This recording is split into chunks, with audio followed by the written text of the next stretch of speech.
बिहार में इंडिया बहुत मजबूत गठबंधन है, इसलिए एनडीए इसके सामने कहीं नहीं है। और ये चीज बिहार भाजपा या सेंट्रल भाजपा के नेताओं के द्वारा आए दिन जो घटनाएं होती है उससे ये भी पता चल भी रहा है कि उनमें कितनी बौखलाहट है। जैसे वो हर जाति को साध रहे हैं चुनाव को देखते हुए।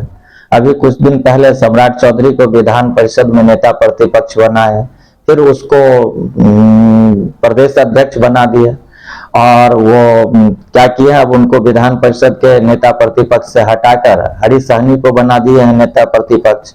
तो ये इनमें एक बौखलाहट है जो किस जाति को कैसे साधे जो हम 24 के चुनाव को ठीक से लड़ सके। तो इनकी स्थिति बिहार में बहुत खराब है, क्योंकि लालू जी और नीतीश जी के सामने में इनको कुछ नजर ही नहीं आ रहा है जो हमारा कोई फेस हो, कोई चेहरा हो।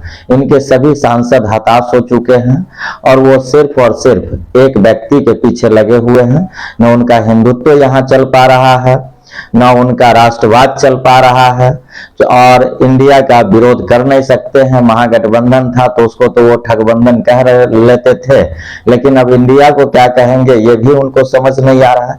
तो जो वोट का जो समीकरण है जो इंडिया के साथ है, उसके सामने स्थिति है 65 और 35 की। तो ये 35% वोट वाले और एक तरफ इंडिया गठबंधन 65% वोट वाला है, तो दोनों में बहुत बड़ा अंतर है। इसलिए एनडीए कहीं से नहीं टिक रही है इंडिया के सामने।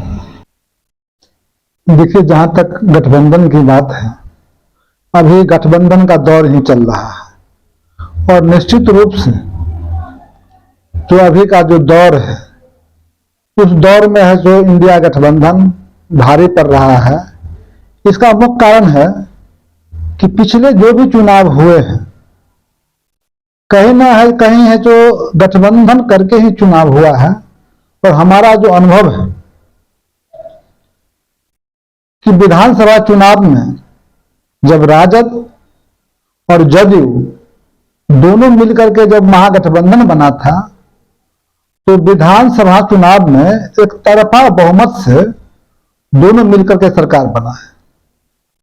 लेकिन बीच में ऐसा कुछ हुआ जो गठबंधन एक दूसरे से टूट गया और बीच में बीजेपी मिलकर के सरकार बना लिया। और फिर जब फिर चुनाव आया, लोकसभा का चुनाव आया, तो फिर गठबंधन का जब चुनाव आया तो उसमें बीजेपी का जो है पलड़ा भारी हो गया, क्योंकि जदयू उसके साथ था और बाकी जो भी दल थे वो अपने अपने अलग अलग सीट से चुनाव लड़े थे। लेकिन आज का जो दौर है कि जो विपक्ष के लोग हैं वो चाह रहा है कि 1 to 1 हम फाइट देंगे, 1 to 1 फाइट देंगे। और 1 to 1 फाइट देने में कहीं भी एनडीए के जो उम्मीदवार है जो नहीं ठहर रहे हैं। आप पीछे जब नित्यानंद राय जी जीते तो इनका जो चुनाव में जो वोट आया और विपक्ष को जो वोट आया उसको जोड़ दीजिए तो उनसे कई गुना ज्यादा है।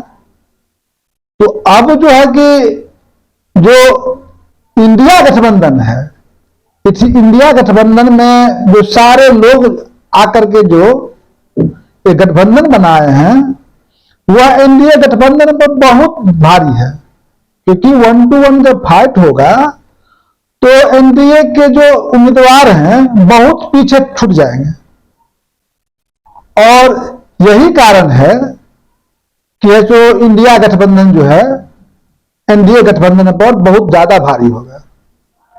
निश्चित रूप से 2024 का लोकसभा चुनाव नजदीक है और बिहार में इंडिया और एनडीए दोनों अपनी अपनी दावेदारी दे चुकी है और दोनों अपने आप को जो है मजबूत कर रहे हैं। और जमीनी स्तर पर जो है इंडिया बहुत जो है, इंडिया का पलड़ा जो है बहुत भारी है एनडीए की अपेक्षा।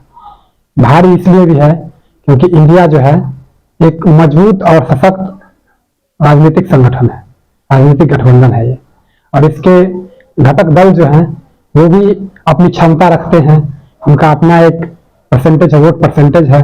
वोट परसेंटेज की भी बात करें तो इंडिया मजबूत है और बिहार की अगर सीट शेयरिंग की बात करें तो इसमें भी एनडीए से अच्छा जो है इंडिया का परफॉर्मेंस रहेगा 2024 के लोकसभा चुनाव में। तो निश्चित रूप से बिहार में इंडिया की अपेक्षा एनडीए जो है बहुत कमजोर है और इंडिया जो है बहुत मजबूत है।